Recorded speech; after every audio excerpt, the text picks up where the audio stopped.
Hello students. In the last class we have discussed about the solenoid field on the axis. Means we have calculated how to find out the solenoid field on axis, right? Now next today we are going to see that how we can calculate the solenoid field of the axis, right? So to find a field within a solenoid but off the axis, so whatever the field is there, that we can calculate off the axis field, right? So for that we have to apply the Ampere circuit law in the following way. Right, so you can see in the figure, as in the figure you can observe that there are current flows out here and current flows back here, and on the z-axis you are having Hz is equal to Ni divided by d, right? Right, so the current with the dot is considered as current is flowing out from the axis, and whatever the current which is showing as a cross on the figure, the current is coming back here, right? So illustration is shown below as a solenoid cross section, right? So it is solenoid cross section from lengthwise cut through the z-axis, right? So we are considering this solenoid with the lengthwise cross section cut from the z-axis. Now the current in the winding flows in and out of the screen in a circular current path, right? So current, what happens here in this solenoid field is it flow in the windings in and out in the circular path, right? So now whatever the each turn is there of the the solenoid, it carries a current I. So the magnetic field along the z-axis, already we know that it is Ni divided by d, as we found earlier. So on the axis magnetic field is nothing but Hz is equal to Ni divided by d. So this figure, what it tells is, it shows that we can find the magnetic field within a solenoid, but it is the of the z-axis field. So for this we need to apply the Ampere circuit law, right? So but this illustration is needed, whatever is shown in the figure, to calculate the magnetic field from off axis, right?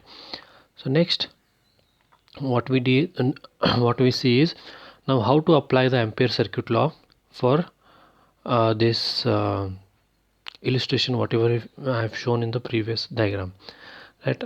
So applying the Ampere's law to the rectangular path shown below leads to the following, right?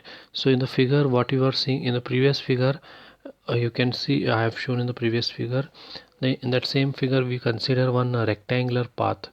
So add the current where the current flows out from the solenoid, right? So that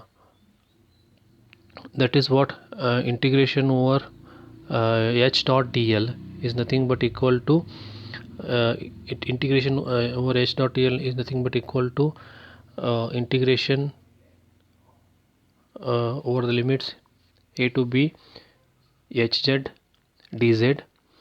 One point you can consider. So here whatever the rectangular path I have chosen is, that is a b c d with a differential length of delta z, right? With a differential length of delta z. Okay, so here we can consider hz dz, that is one case, over ab, so we can call, because it is along z axis. Next plus over the limit b to c, that is h rho d rho. So if you want to calculate the over bc, it is h rho d rho, plus if you want to calculate along cd, it is hz out dz. Means in this magnetic field is out of the axis, right, out of the range, so therefore it is called hz out dz, plus integration over the limits d to a with in the direction of d to a, there is nothing but h rho empty row, which is nothing but I enclosed, right? So that is equal to Ni divided by d delta z. So this is a complete equation.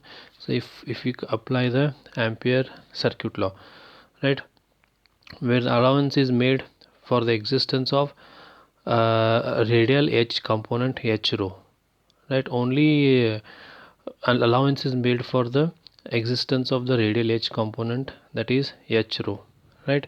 So here now radial path segments. So which are the radial path segments?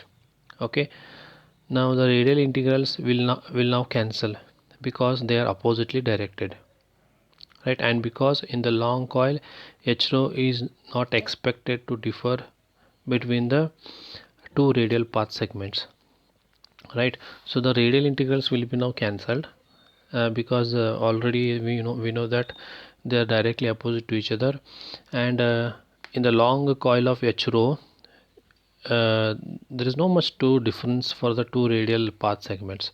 So therefore from the equation we don't consider the value of h rho along the rho direction, right? Therefore it is cancelled as it is shown in the figure. So you can see in the equation, right? Also in the same figure is used here. So but the radial path segments are totally get cancels, only the equation is considered along z axis, right? So that is the radial path segment. Next, completing the evaluation, right?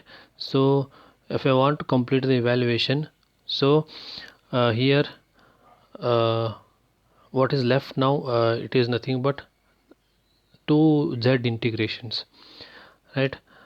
The first of which we can evaluate as shown, and since this first integral results is equal to enclosed current, so it must follow that second integral, and outside the magnetic field are 0, right? So here what we have considered is in the previous equation here only two sections will remain. So one is the along inside the field, and one more is outside the field, right? So therefore what we can tell is only z integration is left. So first we can evaluate as shown in the figure, but for first it is nothing but it is equal to enclosed current, but it must follow that second integral, and outside of the magnetic field are 0. So therefore it the whatever the magnetic field outside, it will be cancelled, right? Only the integration of h dot dl will be, that is nothing but equal to integration over the limits a to b hz dz, that is nothing but equal to I enclosed, that is equal to Ni divided by d delta z, right? So this is nothing but total value of the magnetic field off axis, right? So now finding the off axis field here, finding the off axis field here, the situation does not change if the lower z directed path is raised above the z axis. So as you can see in the figure, so what has happened here, the figure is a little bit changed here. The lower z directed path is raised above the z axis, right? So if I raise the lower z axis path above the z axis, the situation does not change, right? So the vertical path still cancel, and the outside field is still 0.